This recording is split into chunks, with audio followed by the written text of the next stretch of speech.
Hey everyone, this is a response to LukeMorse1, who in his latest tag video dropped my name and said some nice stuff about me, which is totally awesome of course. So I need to respond to that, and it's about time I did that, since Luke made his video over a week ago.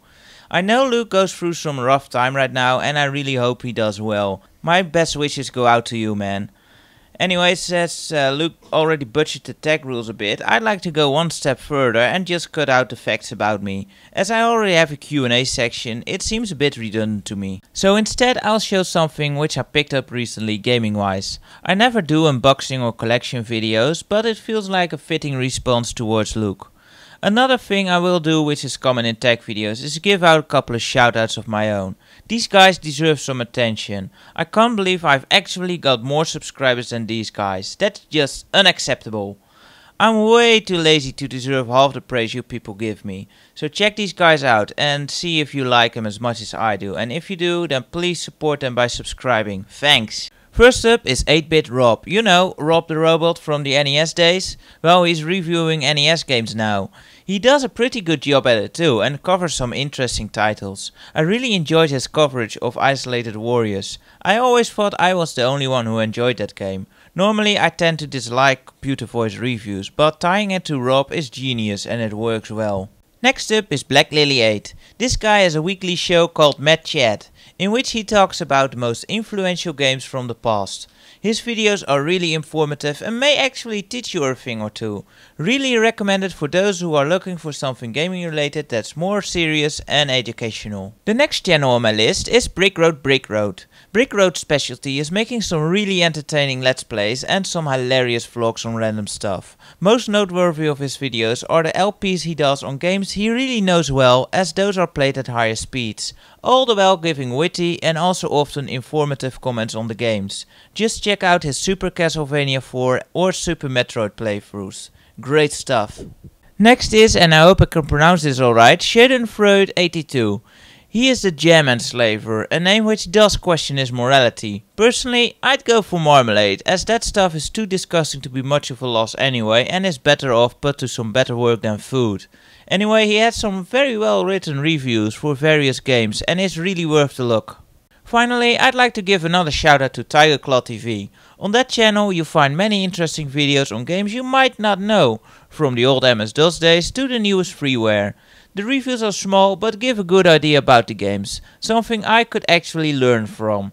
He also does a lot of videos on other reviewers with his award shows and is overall a great guy. Well, that's all the shoutouts for this time. Be sure to check these guys out. Now then, let me show you what I obtained Tuesday 2 weeks ago. As with many of you, I always end up buying stuff which I really shouldn't. You might remember that in my Q&A video I mentioned that I didn't have a SNES. So I checked around seeing if someone was selling one, and I found someone. Okay, so the guy I got this from, he wasn't very specific at all. He basically said, I got some video game stuff and a couple of games. He did mention a Super Nintendo, so that's why I checked it out. And since it was so unspecific, I did ask for a hefty price cut, and strangely enough he gave it to me right away. So I didn't expect much, I didn't trust him that much to be honest. But it turned out pretty well actually, and you'll see why in just a bit. For now, let's open up this box. Nah, I'm just kidding. I know what's inside here, I just put this over it myself. So here's my Super Nintendo collection. Yeah, you gotta start somewhere, right? Anyway, it came with one standard joypad. It also came with all the standard hookups, but I don't really need to show those, right? It also came with a more advanced pad with turbo and all that.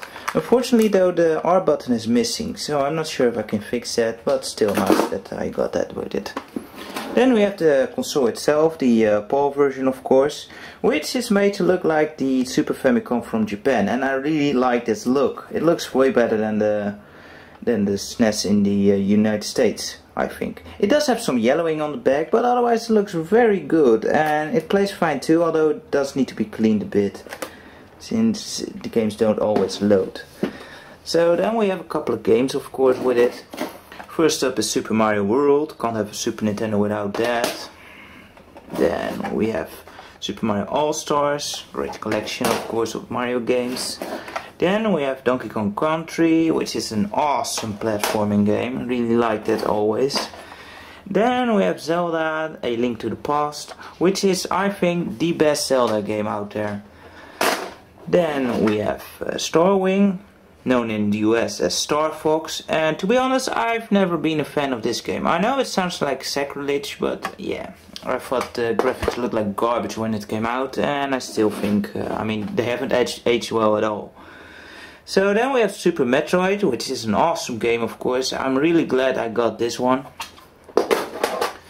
And finally we have the Page Master, which I didn't even know existed. Never knew they made a game out of this movie. It's probably crap, but we'll see. So you might think, well, that's not a whole lot, but that's the cool part about this, since he said I got some video game stuff in a couple of games, so it came with a couple of extras. Holy crap, that's a whole ton of stuff. I really didn't know he was selling all that stuff. But let's check it out. This one wasn't even in the stack, as I already managed to misplace it, yay me. But it's a Nintendo GameCube with one controller and a memory card. And it even has the box, and I never owned a GameCube since I just used the Wii for GameCube games. But it came with 3 games and I have none of these either, so that's pretty cool. Resident Evil, I think that was a remake of the original.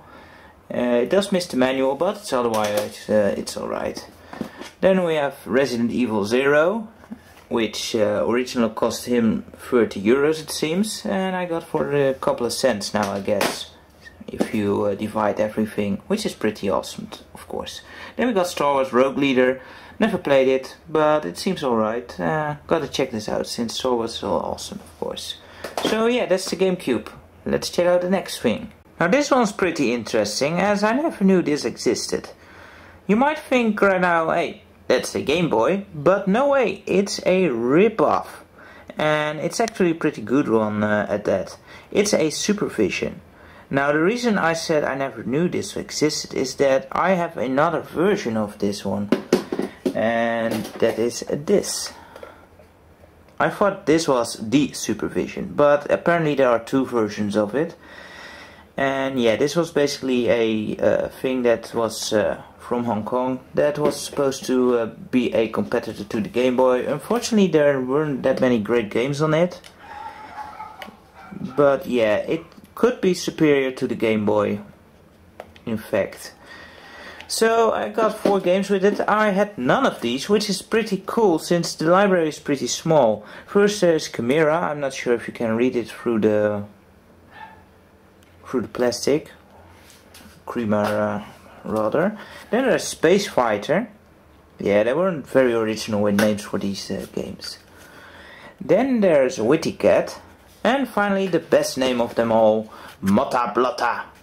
Now these games are pretty crap in comparison to most Game Boy games. And it's too bad the actual boxes aren't with these. My games all have boxes and they are really hilarious. Anyway, on to the next item. So it also came with a fat PlayStation 1 with one controller, a memory card. This thing works perfectly, although the games I got with were pretty dirty, but not scratched at all. So a little bit of cleaning and they work fine.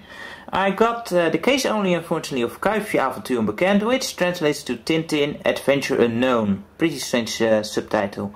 Unfortunately the disc is missing, so I can't check this one out. Then we have a Tekken 1 Platinum version. Don't have that, so that's a great addition. By the way, the other games are all complete, so that's just great. Only Tintin isn't. Then we have FIFA 97. Don't care about this one, but didn't have it, so oh well. It's an addition. Then we have Rayman Platinum version. Already have that. Pretty awesome platforming game for the PlayStation. Really enjoyed that. Street Racer. Already have that. Yeah, it's an alright game, kind of like a Mario Kart clone. Then we have Rallycross. When this came out, I really loved this game. Lots of fun, especially multiplayer.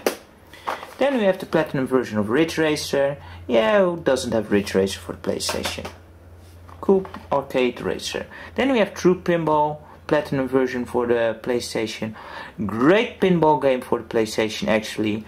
Doesn't have the manual, but I already have that one, so that doesn't really matter.